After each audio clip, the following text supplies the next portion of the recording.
आप लोग के बीच इस साल के फंडामेंटल के टॉपर आ रहे हैं अभय कुमार। हम चाहेंगे कि आप लोग उनका स्वागत करें, जो कि आपके सीनियर भी है और फंडामेंटल का नाम रोशन भी किए। तो आइए अभय जी, आपका स्वागत है।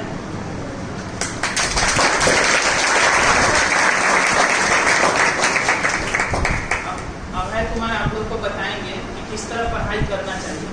वास्तव में पढ़ाई जो करने वाला होता है उसका कैसा पढ़ाई होना चाहिए, कहाँ ध्यान होना चाहिए, यह सब चीज़ आप लोग को बताएंगे। और यह आप लोग के लिए सबसे बड़ा मोटिवेशन होगा, क्योंकि हम हमेशा कहते हैं कि सुना करो उसका जो सक्सेस पहले से प्राप्त कर लिया, जो सक्सेस प्राप्त कर लिया है उसका अगर सुनिएगा तो वह सही रास्ता बताएगा, लेकिन जो असफल हो चुका है उनका सुनिएगा तो वह असफलता की ओर जाने का ही रास्ता बताएंगे। यानी जो भी लोग अनसक्सेस हैं वो आपको कहेंगे कि ना नहीं मत करो, चाहे नहीं करो, चाहे नहीं करो, लेकिन सफल लोग हमेशा आपको यह बताएंगे कि किस तरह आपको आगे की ओर सीढ़ी को चढ़ना है कि सफलता को आप हासिल कर सके। तो आप लोग के बीच अभय है, उपस्थित है, ये अपने बारे में आपको बताएंगे। इनका मार्क्स आया है 447 आउट ऑफ 500, यानी 500 में से 4।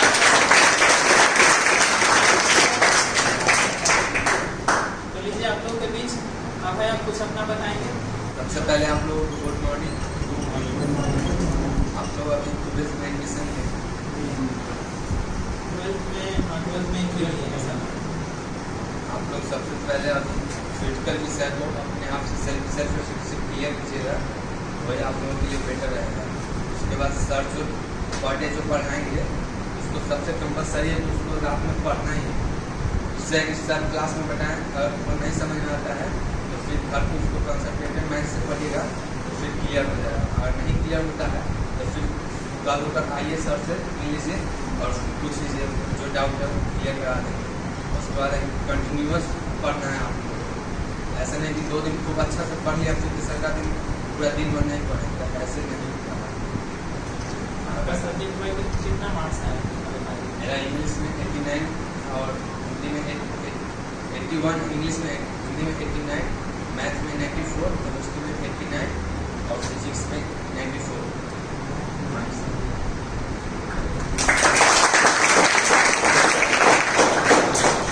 अपना एड्रेस बता दीजिए, कहाँ कहाँ? मेरा घर वैशाली जिले का मशहूरा गाँव में है और मैथ का क्लास हम अभिजीत सर के यहाँ किए थे और केमिस्ट्री का क्लास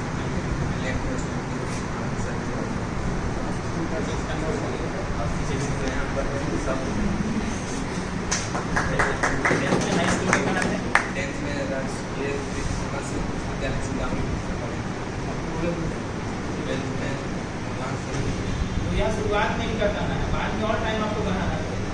नहीं भी बढ़ाइएगा, लेकिन रेगुलर अगर 2 घंटा लेके चलते हैं तो आप अपना जितना पहुँचे उतना तक पहुँच सकते हैं। चोरी चला था कि ना?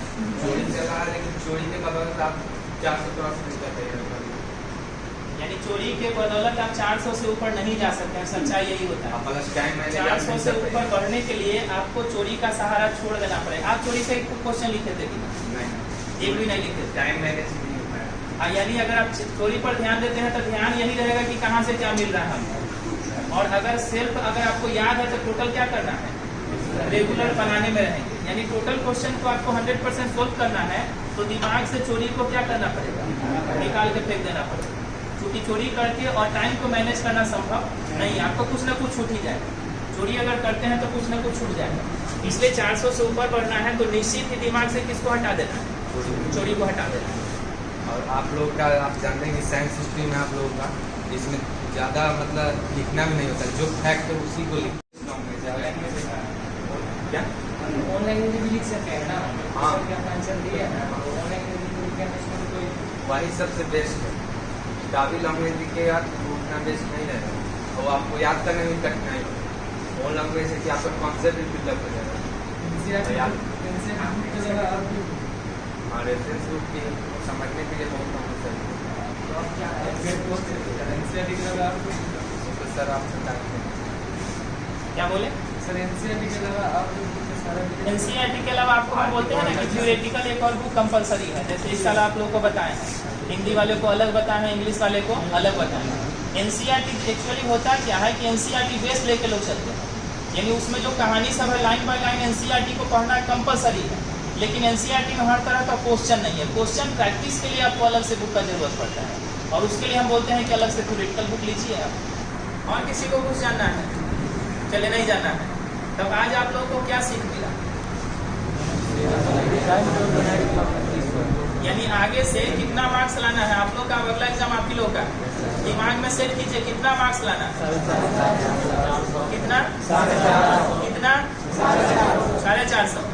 450 उससे ऊपर नहीं बढ़ना। आपके सामने 447 वाले हैं, आप भी इसी के आसपास में रहिए। ऊपर जाना है, कोशिश कीजिए कि और ऊपर बढ़े, ताकि अगला साल आप लोग इस स्टेज पर खड़े हो। जो इनके ऊपर पहुंचेगा वो अगला साल इस स्टेज पर वह रहे। तो आप लोग को यही लक्ष्य निर्धारित करना है कि अभी जो अभय कुमार जितना नंबर लाए हैं उनसे ज़्यादा नंबर आप लोग को लाना है, और अगला साल आप लोग को अपने जूनियर को मोटिवेट करना है। ऐसा कर सकते हैं? श्योर? चलिए, बहुत बहुत धन्यवाद। विक्की आइए। हाँ, विक्की आप लोगों के सामने है। विक्की आप अपना बताइए, कितना नंबर? 91 फिजिक्स में। टोटल कितना? 418 सही लीजिए ना। हाँ, इनका 418।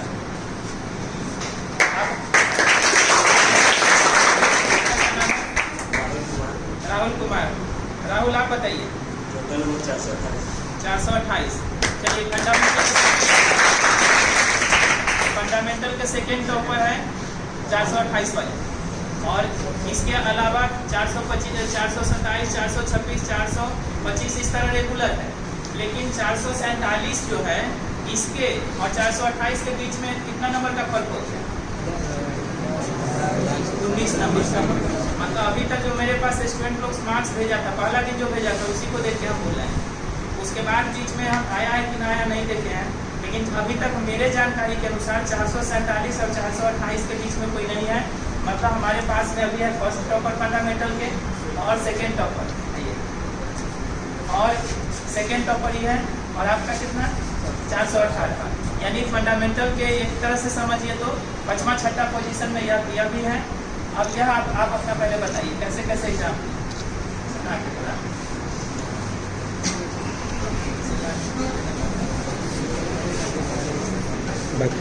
एग्जाम में किस तरह एग्जाम हुआ?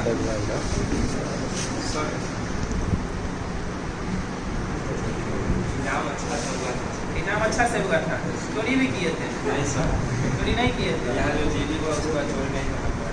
अच्छा, जीडी के बाद चोरी का जरूरत ही नहीं पड़ा। नहीं सर, आसपास का सब चोरी कर रहा था कि नहीं? हो रहा था थोड़ा बहुत। थोड़ा मोड़ा हो रहा था। आप थोड़ा मोड़ा भी नहीं किए? नहीं सर। चलिए, यानी यह स्पष्ट है। 418 वाले भी बोल दिए कि चोरी करके 400 से ऊपर बढ़ना संभव नहीं है। चलिए, बहुत खुशी हुआ। आप अपने बारे में बताइए, अपना एड्रेस बताइए। My name is Vicky Kumar. My father name is Gaurav Kumar Shah. I read in class 12. I live at Solpur Bagraj Mansingh Road, Solpur. चलिए, सोनपुर से हैं। हाई स्कूल कौन सा था आपका? PR college. PR कॉलेज से थे। PR कॉलेज से। और सब्जेक्ट वाइज मार्क्स जरा बता दीजिए। मैथ 95, फिजिक्स 91, हिंदी 83, केमिस्ट्री 69 और इंग्लिश 81।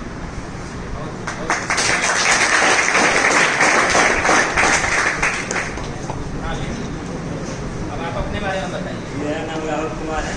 मैं सफल साइड क्लास से बिलोंग करता हूँ, जो कि सारण जिला में पढ़ता है। मैं 10th क्लास में मेरा 451 मार्क्स आया था, उसको मैं जिला का पढ़ता। इस बार मेरा मार्क्स 428 नंबर ही आया है। 428 से फिर भी जिला में तो स्थान नहीं है आपका। ऐसा नहीं है कि जिला में स्थान नहीं है, जिला में बहुत अच्छा स्थान है। और आपका जो मेहनत है, जो मैट्रिक से बना हुआ है, वह फिर इंटर में दिखा है। RN कॉलेज से बिलोंग करता RN कॉलेज से। मार्क्स सब्जेक्ट वाइज जरा बता दीजिए। हूँ।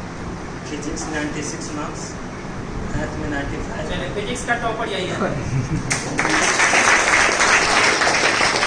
अभी तक जो हमको जानकारी है 96 से ऊपर किसी का नहीं है। इनका 94 है और इनका 96 है। फिजिक्स का टॉपर यही है। हिंदी में 93 है, इंग्लिश में 79 है और हिंदी केमिस्ट्री में 67।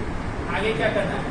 नेवी पर नेवी का तैयारी। आपका MBA, यानी एक तरफ एनडीए में जाने वाले हैं और एक तरफ नेवी में, आपका एयरफोर्स में जाएंगे, यानी तीनों के तीनों डिफेंस में। चलिए, बहुत खुशी हुआ। अब आप अपना एग्जाम के बारे में बताइए, एग्जाम में क्या क्या होगा था, कुछ कहानी सुनाइए इसके ऊपर।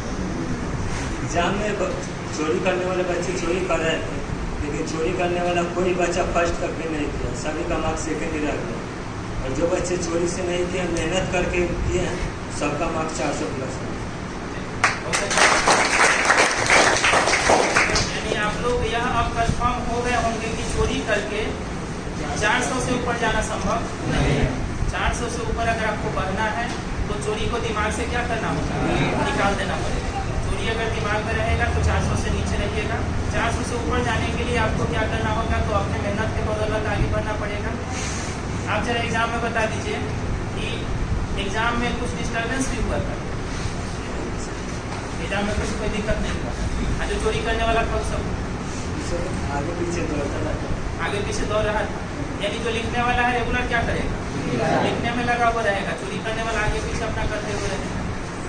चला, एग्जाम में कितना टाइम मिला था लिखने के लिए, सब्जेक्ट में पूरा टाइम मिलता था, बहुत समय और समय बच जाता था। यानी जो अपना मन से लिखेगा कुछ समय बचा भी लेगा, लेकिन जो समय को बर्बाद करेगा इधर उधर करने में, उसका समय बचता नहीं है, उसका क्वेश्चन बच जाता है। तो अगर आप टोटल क्वेश्चन सोल्व करना चाहते हैं तो अपना दिमाग से ही सोल्व करना पड़ेगा। चलिए राहुल, बहुत खुशी हुआ। और कुछ कहना है? आज आपने यहाँ पढ़ाई कैसे कैसे किए थे वो बताइए। हम 11th क्लास से इसमें पढ़ रहे हैं। सर जो ऑनलाइन टेस्ट देते थे उसका बहुत ज़्यादा भूमिका रहा, सभी ऑब्जेक्टिव उससे क्लियर हो जाता था। ऑनलाइन टेस्ट देते थे उससे, इसमें जीडी होता था, जीडी का भी कुछ प्रभाव पड़ा। जीडी में बच्चे क्वेश्चन पूछते थे, उससे जो जिसको आता था वो बोलते थे, जिसे नहीं आता था उसे भी उस समय नहीं याद होता। और सब्जेक्ट, और दूसरा सब्जेक्ट सब जो सब्जेक्ट आपका कमजोर होगा उस पर ज़्यादा ध्यान देना होगा, लेकिन बच्चा करते हैं कि जो बढ़िया होता है उसी पर ध्यान देते हैं। इससे कारण होता है जो कमज़ोर विषय है वो कमज़ोर ही रह जाता है, और परिणाम भी वही होता है कि हमारा केमिस्ट्री में सिर्फ 67 मार्क्स है। केमिस्ट्री में 67 का क्या कारण होता है? हम उस पर ध्यान करें, ध्यान कम देते हैं। यानी अगर आपका कोई सब्जेक्ट गड़बड़ है तो स्वाभाविक है कि गड़बड़ी का एक ही कारण होता है कि उसमें आप टाइम कम देते हैं। अगर आप किसी भी सब्जेक्ट में टाइम देना शुरू कर देंगे तो वह कमज़ोर नहीं रहेगा, धीरे धीरे वह सब्जेक्ट मजबूत हो जाएगा।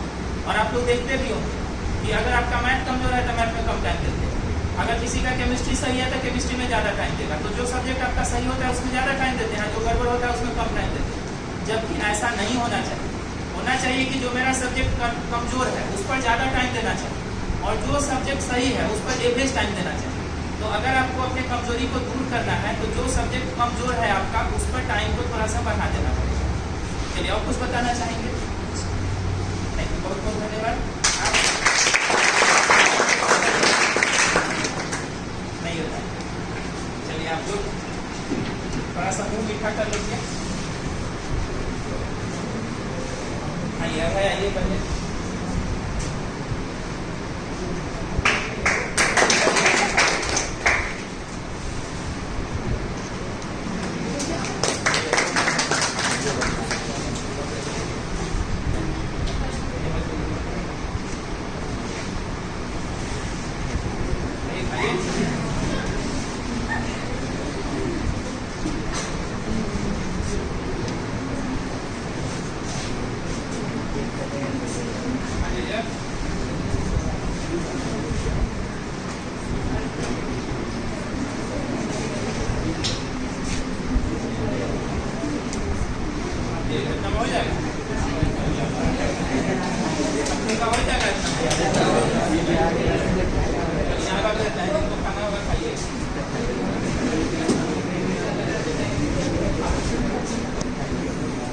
आप लोग का बहुत अच्छा लगा, और आशा करते हैं कि इसी तरह जो यहाँ के टॉपर हैं आते रहेंगे, और हो सकता है तो इन लोगों को एक बार हम फिर से बुलाएंगे, इन्वाइट करेंगे। ज़्यादा दूर नहीं ना जाना, पटना जाना। हाँ, तो पटना से आ जाइएगा। चलिए, बहुत खुशी हुआ, बहुत बहुत धन्यवाद आप लोग का भी।